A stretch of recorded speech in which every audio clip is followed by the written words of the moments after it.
Baru-baru ini muncul video TikTok yang memperlihatkan pasangan pengantin didampingi 7 sahabatnya yang berbeda agama. Video yang diunggah oleh akun TikTok @detadetul itu viral dan mendapat beragam komentar warganet. Dalam video, pengantin didampingi pengiring perempuan, bridesmaid, yang beragama Islam. Sementara, pengantin perempuan yang bernama Bernadetta Kartika Maharani beragama non-Muslim. Berkat toleransi beragama tersebut, banyak warganet yang memberikan komentar positifnya.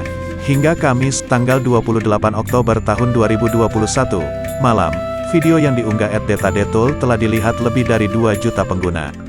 Kemudian, video itu disukai lebih dari 230.000 pengguna. Selain itu, warganet juga meninggalkan komentarnya yang tampak memuji sang pengantin dan sahabatnya. Saat dikonfirmasi Tribun News, Bernadetta Kartika Maharani atau akrab dipanggil Deta ini mengaku memiliki sahabat yang berbeda agama sejak kecil. Lebih lanjut, Deta mengungkapkan, sahabat yang ikut mendampinginya menikah di gereja ada 7 orang.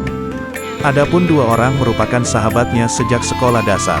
Sementara itu, 5 orang lainnya, sahabatnya sejak berada di bangku sekolah menengah atas, SMA. Ketujuh sahabatnya tinggal di satu kabupaten yang sama.